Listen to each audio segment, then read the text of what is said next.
here today for the first time to preach to you. Most of you don't know I'm a Christian. Tell them.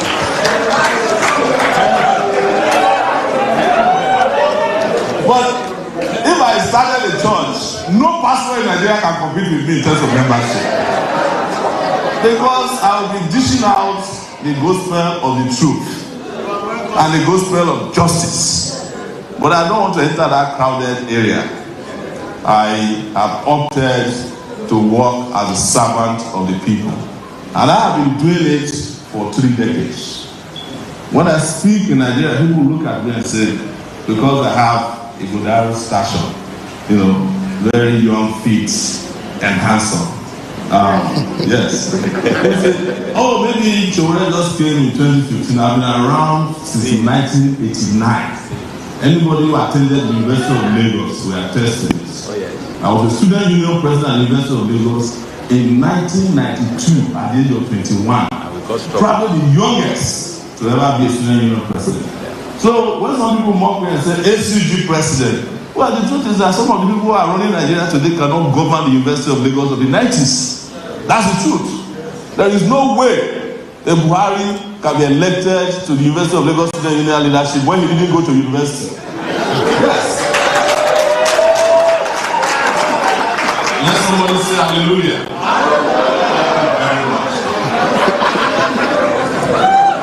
But honestly, I'm not here today to reclaim any kind of religion. I'm here to pay homage to ideas like this. I'm here to remind Nigerians, like Samuel did, that be careful when you keep pushing God in your own directions. Because Nigeria is the first country I've been in the world where people design their own gods.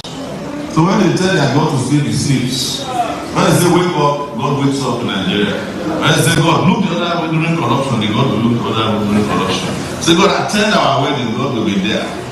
That is not God. That is human desire that they present to us as God. And I have covered religious leaders in Nigeria exhaustively. And I'm aware that they don't like me. But if I'm liked, then my middle name will be useless, Stephen. It's the truth. Because Stephen is the first archdeacon in the Bible. I'm here to speak the truth to the people of Nigeria. That leadership that we seek, which must come in 2023, this year, is the type of leadership that we've never seen before. It has to be a leadership of sacrifice, of humility, of honesty. It's not a leadership of a Christian or Muslim cabal. That is what took us here.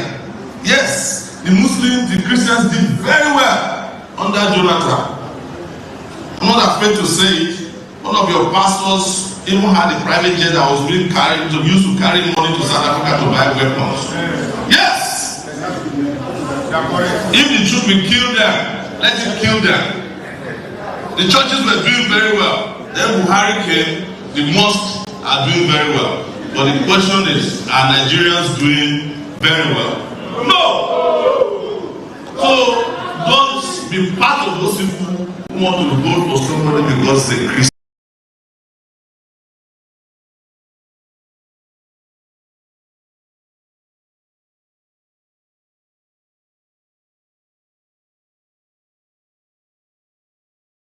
History we know today came after the death of Christ and Paul. It was then that they started organizing around Christianity. You must elect somebody with character. That's number one. It doesn't matter whether he's Christian, Babalawo, Muslim, but he has no religion.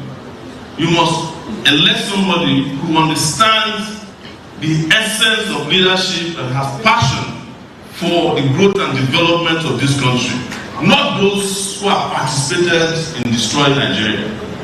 You must elect somebody for the first time. And I want to say this categorically, if possible, that Nigeria is older than, not somebody is older than Nigeria. I don't hate old people. I just hate old ideas. Yes. When I walked in, I met the general speaking up here. And I almost said, did he know me before? Because I was talking about a president that can operate iPhone. I have 4 iPhones.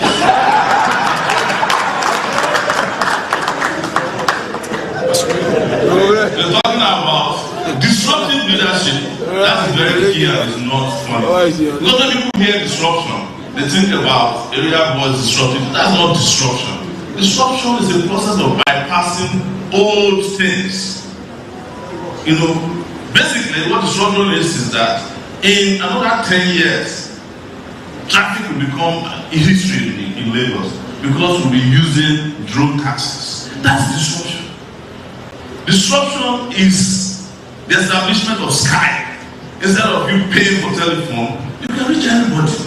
Disruption is the creation of technological ideas that change the world. That's what he meant by disruption. Not what Kola Abiola was saying. You understand? Yeah, I've told him to his face. He is, in my view, younger at heart than his response to his ideas. Disruption is a leadership that comes here and turns Nigeria around without a bloated civil service. Disruption is a government that can pay your salaries without you going to a bank. Disruption is a system in which you don't have to go to your village to vote for your candidate, but you can do it on your device. That is disruption.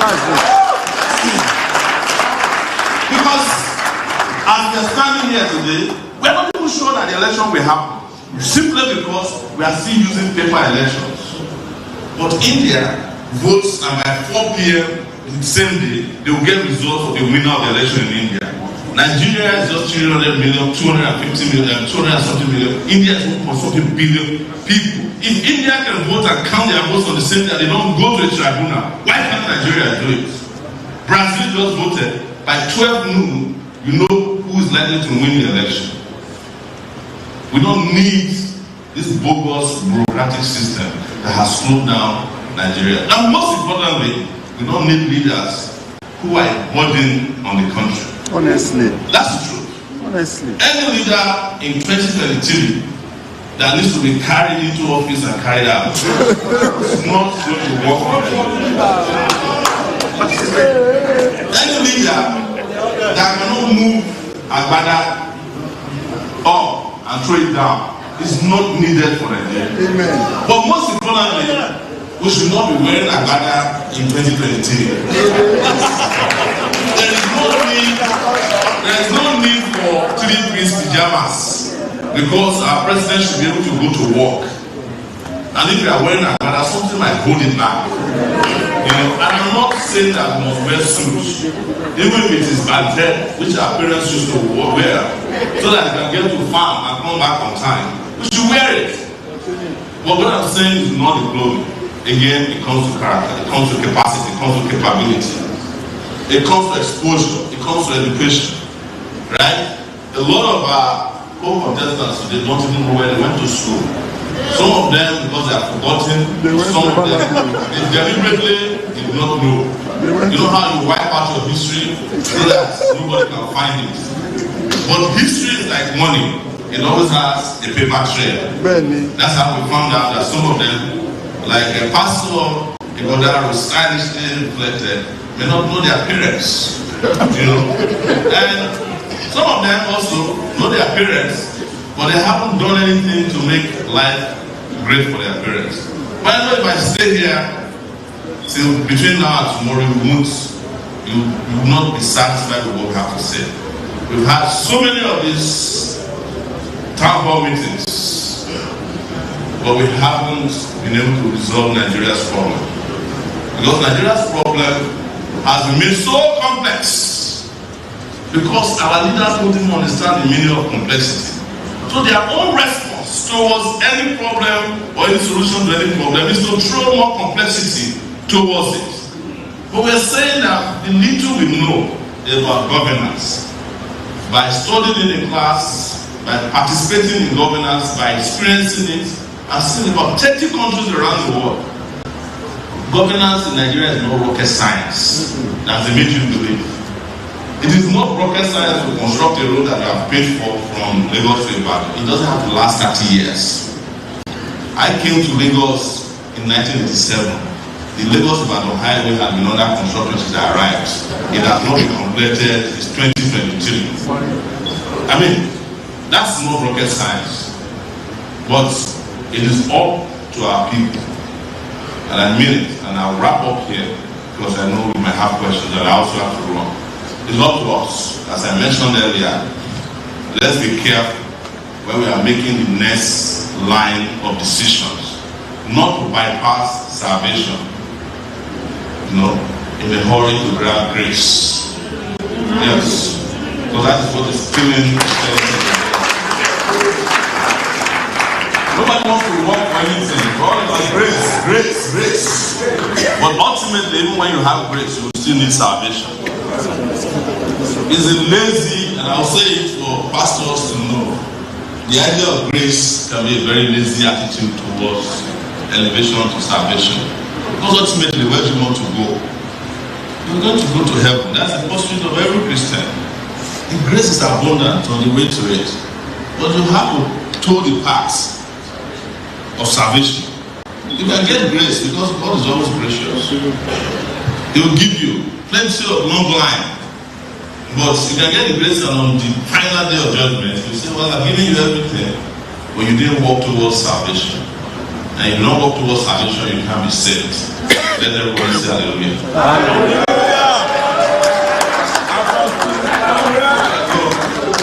Thank you very much, Dr. Akiyemi. So most people don't know how I met Dr. Akiyemi. There are two Bolaji Akiyemis in Nigeria. One of them, very older Akiyemi, and is a writer. He too is a writer.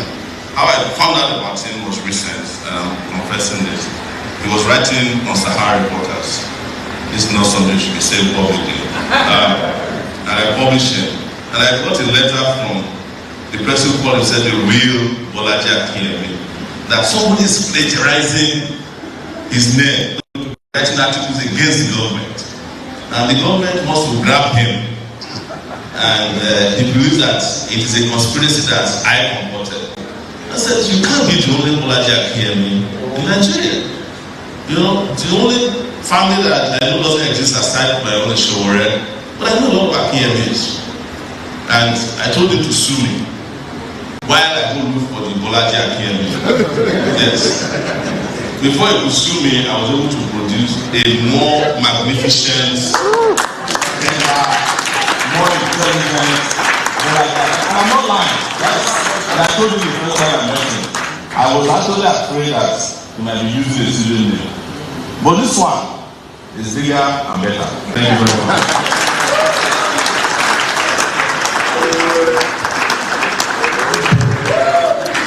That was